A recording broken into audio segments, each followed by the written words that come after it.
Овие предмети може да делуваат како дело на некој уметник, но освен естетска, имаат и практична функција.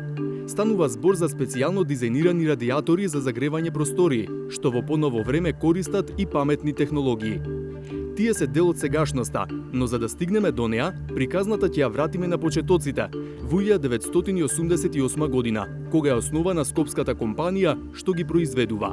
Основана од страна на мојот татко, во тоа време на некоја директорска позиција во Институт за заварување Југ и експерт во технологии на заварување и почнува како услужна, со услужни дејности од област на висококвалитетни заварувања.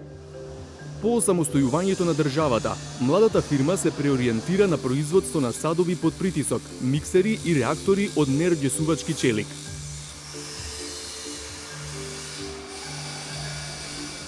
Но ако до 1995-та бизнисот го води основачот, таа година се вклучува втората генерација.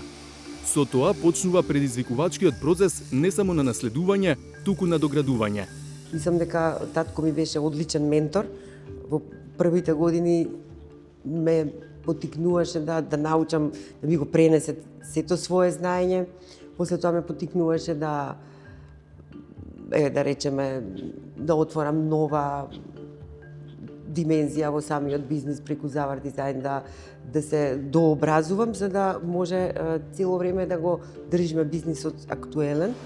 Тој процес бил добро искуство за втората генерација, но по 3 децении работа, на портите на семејниот бизнис тропа третата генерација.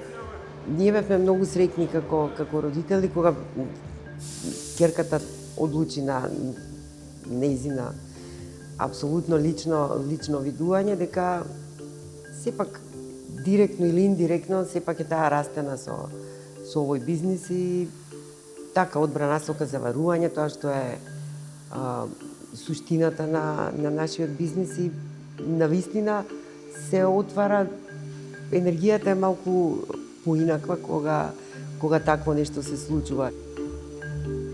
Од 2003 година почнуваат да ги произведуваат овие дизајнерски радиатори. Поменувајќи низ различни периоди на подеми и падови на светската металуршка индустрија, научиле дека секоја околност треба да се искористи за инвестиции, развој и воведување нови стандарди. Така да треба да ни биде таргетот да имаме бар 65 оваа година. Да видиме стратешка мапа. Супер, значи не може да видиме стратешка. Во последните 5 години дошло до брзи промени во целото бизнис опкружување и се појавила потреба од подготовка на компанијата за стратешко позиционирање на долг рок. Влегле во процес на бизнис диагностика што и досега го применувале во различни околности. Фирмата треба да се спреми за следните, например, 10 години или за следните генерации, без разлика на дали ќерката или не, сепак тие се тие некои идни генерации што треба да работат и навистина и оваа бизнис диагностика дојде во вистински момент. Бизнис диагностика е процес кој вклучува, фигуративно кажано, преглед на една фирма и процесите во неа, од што произлегува план за нејзин раст и развој. Праксата е релативно нова во земјава, а секако е предизвикувачка бидејќи газдите треба да се спремни да послушаат некој што не е од компанијата. Нивниот бизнис советник Симон Аврамовски вели дека семејните бизниси се чест пример во Македонија. Тоа може да биде предност, но и предизвик.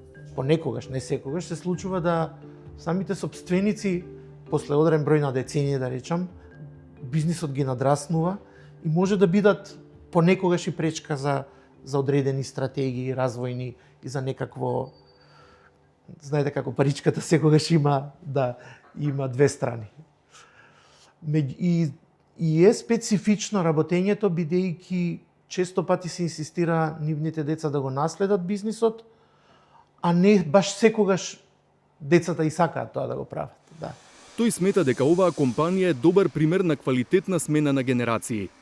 Се радувам што нивната ќерка е сака да се посвети на машинското инженерство и баш се запиша на таа насока. Мислам дека тоа нема да биде апсолутно никаков проблем, бидејќи искуството што го имаше Марта кога го превземаше бизнисот од својот татко, мислам дека тие научени лекции, јас имам чувство, ние баш не сме разговарали за тоа, мислам дека на најдобар начин, имајќи го своето искуство како некој што го превземал бизнисот своето татко, мислам дека тој пренос дека ќе оди како што треба. Аврамовски посочува на неголемата грешка што ја прават родителите кога во семејниот бизнис ги воведуваат своите деца. Тоа е моја ќерка или тоа е мој син и веднаш мора да биде генерален директор. Не се почнува од генерален директор, се почнува можеби од некоја многу пониска позиција и треба сите аспекти на работењето се почувствуваат на своја кожа за да можеш утре да вистински да раководиш со луѓе со една организација. Аврамовски учествуваше на обуките што во земјава ги држеше Мануел Брковиќ, менаџер за производство и оперативни процеси од Хрватска.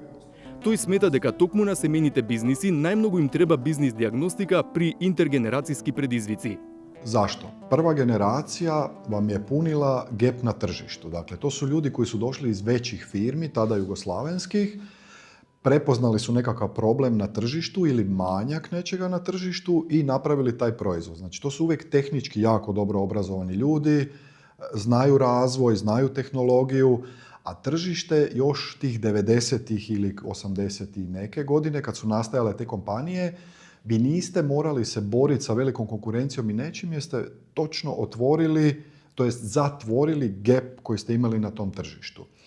Zašto sada dijagnostika za drugu generaciju? Dakle, dolazi druga generacija, cijeli svijet se promijenio. Vi više niste jedina firma, gap je odavno popunjen, dakle vi ste ušli u jedno highly competitive market i usto još naslijedili cijelu kompleksnost proizvodnje. Денес на дофат е светскиот пазар на труд, со кој новите генерации во македонските фирми треба да се справат. Te firme su se prije razvijale intuitivno.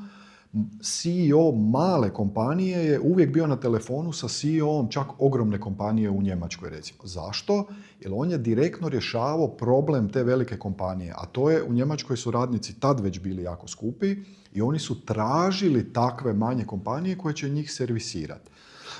Danas, druga generacija ima taj problem da Njemac sad ima i Kineze, ima američko tržište, ima u Makedoniji, ima u Hrvatskoj, zapravo on bira šta će.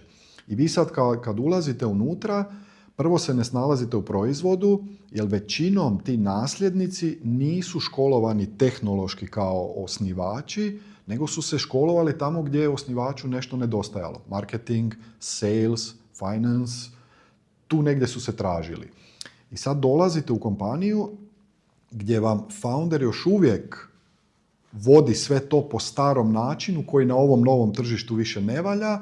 Vi ne poznate proizvod, ali poznate tržište. I onda taj sukob mi kroz dijagnostiku zapravo pokušavamo, sukob pod navodnicima, pokušavamo kroz dijagnostiku i nasljednika i foundera zapravo spojiti pomoću nekih podataka, brojki, logike, strategije, da oni shvate koji su sad sljedeći koraci da bi ta firma, znači zajednički i od foundera i od nasljednika, nastavila napredovati. Заклучокот е дека транзицијата низ генерациите веројатно е еден од некритичните моменти во семејните бизниси.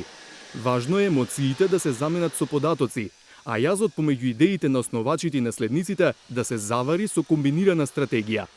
Така би требало приказната што почнала пред децении да продолжи да се пишува уште поуспешно.